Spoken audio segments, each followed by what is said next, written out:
En la comodidad de sus propios hogares comienza el Foro Nutram, organizado por el Círculo de Narradores Orales de Chile. Y para comenzar entonces me presento, mi nombre es Omar Saldivia, seré su anfitrión durante esta primera jornada, la primera de tres. A continuación dejo con ustedes la tercera ponencia de esta tarde, a cargo de Demian Smith. Él es psicólogo, narrador oral y músico, y nos va a presentar la ponencia llamada Una década de narración en primera persona, Sausacuentos y La Dominguera Cuentos al aire libre. Muchas gracias, Omar. Bueno, vamos a conversar con una cita que dice: los científicos dicen que estamos hechos de átomos, pero a mí un pajarito me contó que estamos hechos de historias. Y vamos a partir mi ponencia con la conclusión, por el final, y esta conclusión versa en el porqué del contar historias.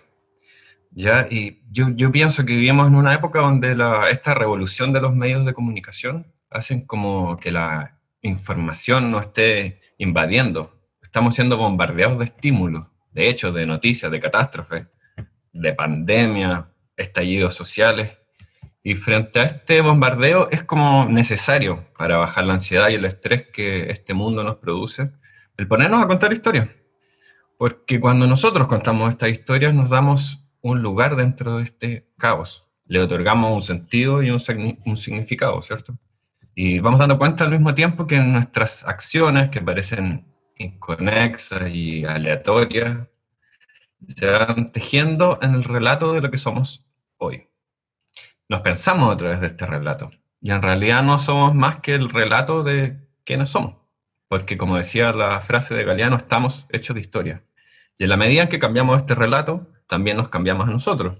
Sanar el relato es sanarnos a nosotros mismos. Ese es un principio de la terapia narrativa, que es una de las corrientes que sigo en mi ejercicio profesional de psicólogo, ¿cierto?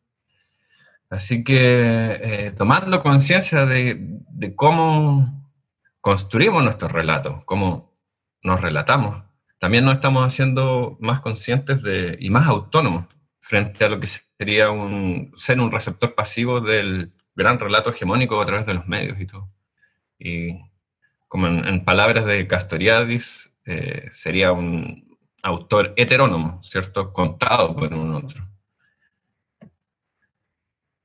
Es así que, antes de empezar, tenemos unas aclaraciones. Aclaración número 1 es que a través de este artículo no hay una pretensión de dar una historia única, ¿ya? Ni atribuirme a mí mismo autoría en estos procesos que les voy a comentar, que fueron hechos que fueron profundamente colectivos, ¿ya? Y por otro lado, también quiero dar agradecimientos a todo el mundo que estuvo que estuvo con nosotros, que nos acompañó, los que fueron parte del colectivo, los que nos ayudaron. Es demasiada la gente que es la que compartió en estos espacios y durante estos 10 años con nosotros. Entonces, muchos de ellos quedaron fuera. Yo creo que es importante también darles mis agradecimientos, porque en realidad haber nombrado a todo el mundo hubiese sido, el artículo se hubiese centrado en eso, y creo que no era el sentido tampoco. ¿Ya? Y este mismo artículo, por sí mismo, también tiene un relato. ¿Por qué nace este artículo? Nace porque por ahí el año 2016 yo me fui de Valparaíso, me fui a vivir a Juan Fernández, y me perdí un poco de todo el proceso que estaba llevando la narración oral en aquel entonces. Después vuelvo, yo en 2019 voy al Nutram de este año, y al encontrarme ahí siento como que ha habido un cambio, ya que hay que la narración hoy en día está viviendo como una consolidación, que se ha masificado. Y este periodo actual en el que hablamos como esta consolidación, que yo veo como dos hitos, la creación del CINOCH y también la promulgación de la Ley de Artes Escénicas, que nos reconoce como un arte independiente, ¿cierto? Esos son los grandes hitos de este nuevo periodo. Sin embargo, siento que como que se está generando una tensión con lo antiguo, pues, con lo anterior. Parece que hay cosas ahí que hay que resolver, ¿cierto? Y en realidad yo no me siento parte ni de los antiguos ni de los nuevos, pues, sino que me siento parte como de esto, como medio bisagra. Nosotros estuvimos entre medio, ¿ya? Y siento, a su vez, que hay un desconocimiento de estos periodos y también hay un desconocimiento de los procesos que estamos llevando en la quinta región.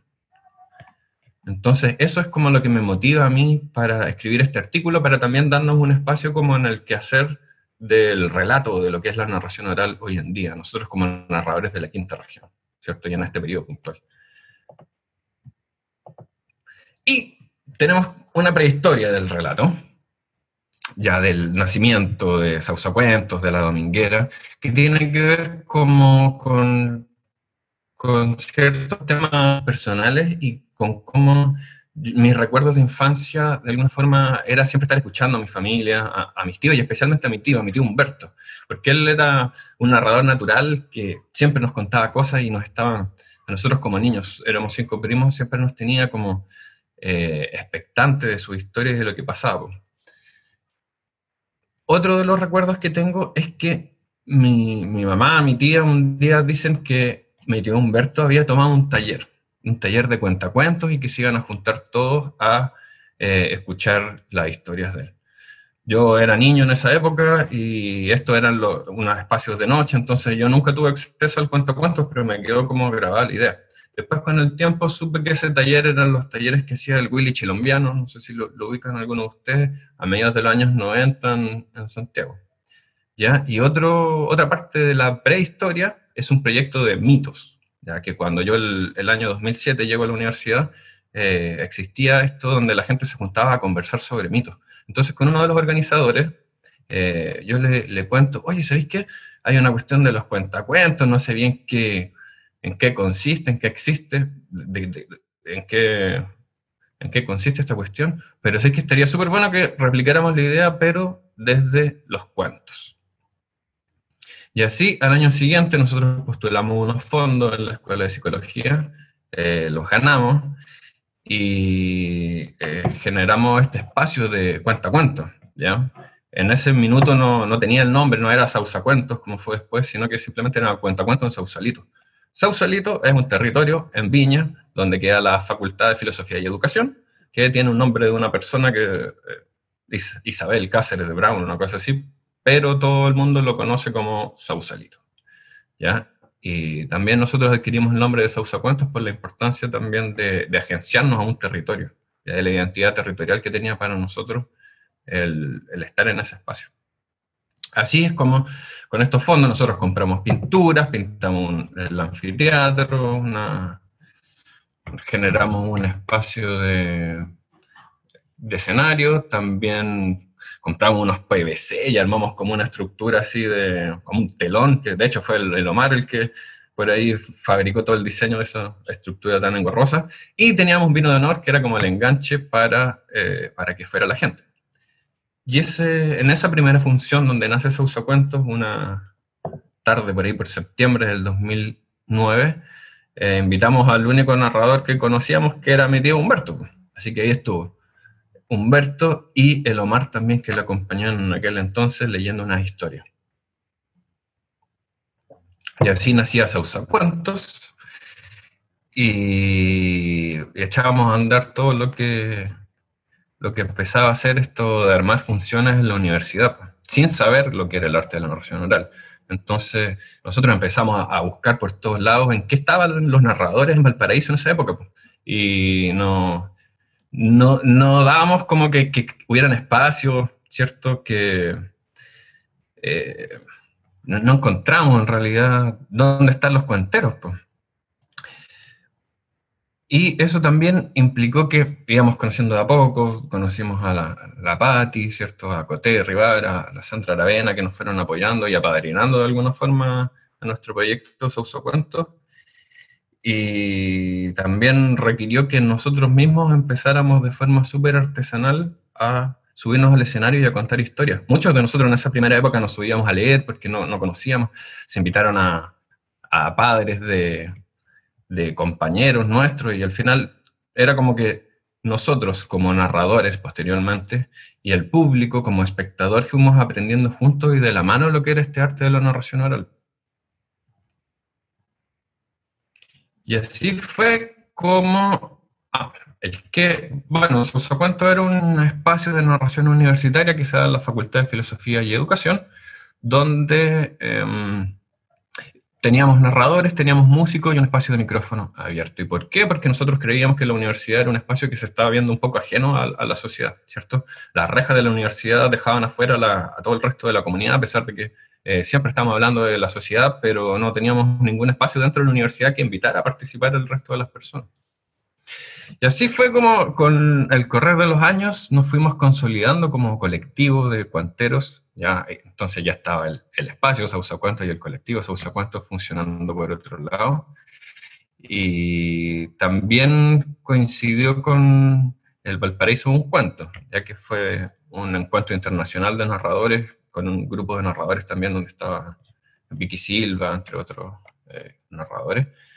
Y trajeron de forma expositores internacionales, armaron seminarios, entonces yo creo que también es un hito dentro de la narración en Valparaíso, porque permitió que todos los que estábamos en ese momento nos formáramos y tuviéramos más referentes dentro de lo técnico, ¿cierto? Y uno de los hechos importantes que están en esta como masificación del Sausacuentos fue la generación del Encuentro Internacional de Narración Oral universitaria, que tuvimos dos, el 2013 el Comunidad en torno a la palabra, el 2014 Universo de Historias. Bueno, fue así en que Sausacuentos andaba súper bien, ya llevábamos como 5 años más o menos, todo funcionando con masificados, estaba la Escuela de la Mustakis que empezó a funcionar en paralelo, el resto de los narradores, Valparaíso Un Cuento que estaba en una reestructuración, y nosotros nos empezamos a juntar a compartir un poco, y dentro de esas juntas de compartir, de tomar vino, de jugar hombre lobo, surge la idea de generar funciones en plazas, los días domingos. Entonces sí, es como un tiempo después de que sale la idea ahí en esa reunión, es que en febrero del 2014 nosotros le damos puntapié a la dominguera y ahí es donde parte. Primero con esta idea romántica del generar funciones en la plaza, también porque era necesario mantener los espacios que teníamos, era necesario difundir más la narración, y después también porque nosotros como ciudadanos creíamos que era un deber el ocupar y apropiarnos de los espacios territoriales en los que ocupamos. Después de un tiempo la dominguera ya cambia de formato, no es solo narración oral, sino que también empiezan a adquirir el formato que tiene hoy en día, ya que es más de micrófono abierto. Entonces ahí también se empieza a romper como esta dualidad entre espectador y artista. La dominguera se masifica también porque estamos en un espacio súper central en Valparaíso, y también porque Valparaíso tiene eso de que hay muchos artistas callejeros, ¿ya? Entonces se empiezan a multiplicar las domingueras, se genera la dominguera Santiago, la dominguera Concón, Quillota, en San Pedro de Atacama, en Serena hay domingueras internacionales, en Buenos Aires, en Pamplona se han hecho domingueras, y así es como que la idea empieza a masificarse, ¿cierto? Y bueno, todos los proyectos tienen un ocaso, unas bajas. El de Sausacuentos tuvo que ver con nuestras titulaciones, salimos de la universidad, ya no era un espacio ajeno, y nos enrejaron la Plaza del Descanso, lo cual también fue como un hito que fue muy en contra de la dominguera, que nos tuvo parados un tiempo. Coincidió además en los viajes de distintos miembros, y eso hizo un poco que toda la motivación que teníamos decayera un poquito, pero después del 2019 nos proyectamos con el resurgimiento de la dominguera en forma física y después de forma online, que es como se está llevando hasta el día de hoy. Cuando estoy hablando ahora de esta dominguera me estoy refiriendo puntualmente a la de Valparaíso, ¿ya? Y nosotros también... Ya. Sí, lo último es que nosotros en Valparaíso también nos estamos organizando en una agrupación gremial que está recién naciendo, pero que está súper motivada, que es el NOP, Narradores Orales Porteños. Igual el nombre todavía no está tan definido, pero ahí vamos con mucha energía y mucha fuerza para organizarnos en este nuevo periodo. Muchas gracias. Muchas gracias a ti, Demian. Muchas gracias. Demian, una pregunta para ti, de Su Martín. No sé si viste los comentarios, viste que había algo sobre nostalgia, ¿no? Esta es la pregunta, Demian. Dice, Demian, ¿y qué rescatarías de lo que llamas la vieja escuela? ¿Y qué no te agrada de la nueva escuela? En narración oral estamos hablando, ¿no? Pregunta sobre polémica. Oye, antes de entrar en la pregunta polémica, me quedó una cosa dando vuelta de lo que conversamos antes, po, de cómo los mitos siempre están ahí, ¿ya? Por ejemplo, el mito este del emprendedor, que es como la lógica que nos está transmitiendo la sociedad actual, también es un mito, po.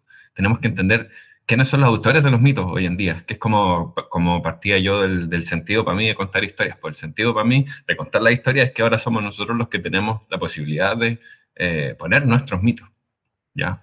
Por ejemplo, quiénes son nuestros referentes, nuestros grandes héroes nacionales ahora, ¿cachai? Un poco también es como la pega que está haciendo Varadik, que también tiene sus características, nos puede gustar o no nos puede gustar, pero lo interesante es que él como que se propuso esto de darle una nueva mirada a la historia y desde ahí también construir mitos. Ya, ahora lo polémico. Sí, con lo que yo hablaba de estos dos periodos, no estoy diciendo que uno sea bueno y uno sea malo, ¿ya? Lo que estoy diciendo es que hay una tensión entre los dos periodos y de hecho para mí el nuevo periodo y la masificación de la narración oral es una victoria que tuvimos, pues. No es malo, ¿no? Pues es lo que estábamos buscando, o lo que estaban buscando los anteriores, porque como mencionaba nosotros estábamos ahí en el tránsito, ¿ya? Entonces veo lo nuevo como una súper ganada que tuvimos, pues, organizarnos como colectivo, ya estar incluido en la ley de arte escénica, que la gente conozca lo que es la narración, para mí son grandes victorias. En ningún caso lo veo como algo negativo. Y lo que sí es que tenemos los mismos desafíos que teníamos antes, pero ahora más masificados, pues, que es cómo hacemos que nuestro trabajo y que el oficio de la cuentería sea profesional, ¿ya? Entonces, quizá ahora decimos, ya, donde hay más cuenteros, hay más cuenteros buenos y también hay más cuenteros que necesitan generar más trabajo. Y eso está súper bien, pues. Yo creo que por ahí es como lo que no me gusta, ya podríamos decirlo eso, pues, que puede ser que hay más gente que está entrando en el camino, y lo cual está súper bien, pues, sí. También como yo como formador de narradores en los talleres que hago, eso es lo que uno transmite, porque ojalá haya más gente narrando, aunque esté en un proceso más de inicial o qué sé yo. Todos estamos en distintos procesos, también yo no me considero experto en la cuestión, para nada. 10 años no es tanto y es un rato nomás, pues comparado con los grandes narradores.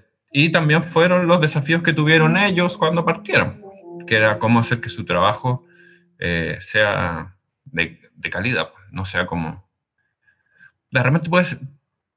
Y una cosa buena, sí, también las condiciones laborales que habían antes eran mejores. Eso es una cuestión que está súper visible, pero también tenemos formas de hacer frente a eso y de mejorar nuestras condiciones laborales.